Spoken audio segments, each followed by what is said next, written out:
நான் உழும்போது கை தந்து எந்திரிக்கும் போது கை தட்டுற என்னுடைய ஃபேன்ஸ் ஆன என் பிரதர்ஸ் அண்ட் சிஸ்டர்ஸ் எல்லாருக்கும் வணக்கம். ஃபர்ஸ்ட் பராசக்தியை பற்றி பேசிடுறேன். நான் பராசக்தி பேரே ரொம்ப பவர்ஃபுல்லான பேர். இந்த பேர் எவ்வளோ பவர்ஃபுல்லாக இருக்கோ அவ்வளோ பவர்ஃபுல்லான படம் இந்த படம் பராசக்தி.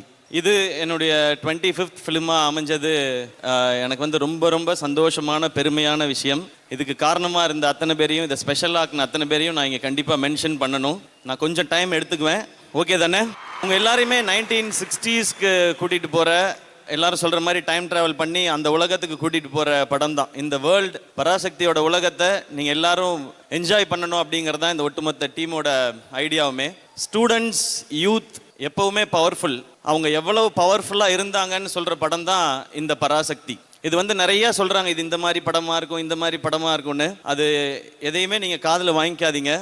இது வந்து யாருக்கும் எதிரான படமோ யாரையும் தப்பாக காட்டுற படமோ அப்படி கிடையவே கிடையாது. இது உண்மையான தியாகத்தை இந்த மண்ணுக்காக, மொழிக்காக, எல்லாருக்காகவும் இன்னைக்கு நாம் வாழ்கிறதுக்கும் சேர்த்து அன்னைக்கு போராடி உயிர் விட்டுட்டு போன உண்மையான தியாக செம்மல்கள் இவங்க எல்லாருக்கும் ஒரு வணக்கம் செலுத்துகிற படமாக தான் இந்த படம் இருக்கும். இந்த படம் உங்களுக்கு நம்ம ஊரை பற்றி, நம்ம மண்ணை பற்றி, மக்களை பற்றி சொல்லும். இன்னொரு பக்கம் உங்களுக்கு பயங்கர இன்ஸ்பைரிங்காகவும் இருக்கும். இப்போதைக்கு இந்த படம் பற்றி இது போதும்னு நினைக்கிறேன். மேம் சொன்ன மாதிரி இதுக்கப்புறம் இந்த ட்ரெய்லரும் இந்த படமும் இதை பற்றி இன்னும் நிறையா பேசும்.